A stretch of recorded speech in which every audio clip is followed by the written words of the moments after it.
Good morning, ladies and gentlemen. It gives me a great pleasure to welcome you all to the CXO Roundtable. If I talk about specific technology which has actually have worked well for SMEs, obviously one has been the collaboration tools which have worked really well for SMEs. Second is the use of the cloud and its cloud and data which has worked really well for SMEs. Integrity and confidentiality is running at parallel, hand in hand. So in that scenario, Tata has brought up a cloud services solution, which we used, and it's really wonderful. It was a package and bundle deal. The similar kind, I am not forcing that either only Tata, but other service providers are following the same footsteps. And what is going on? The simply that we have converted people's houses into their own offices.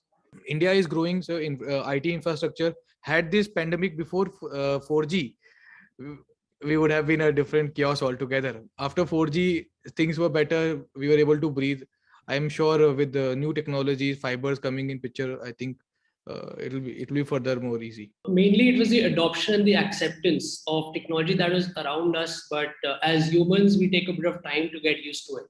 So that was the biggest challenge that I felt I could see around. In spite of all the tools being there, it just accepting it, and it took a bit of time. Having said that, you could see a big difference from lockdown 1 to lockdown 2. By the time lockdown 2 happened, people were prepared. I think technology was being used in a much better manner, in a much more consistent manner than lockdown 1. So this is where a lot of training with our managers happened for a mindset shift that, now things have changed.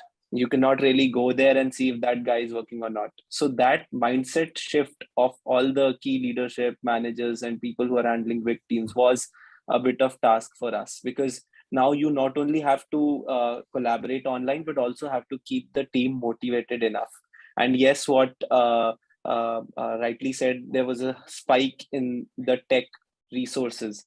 In terms of future strategies, I really feel basically that things are going to go towards more and more towards cloud only, and we have to make our solutions available on cloud.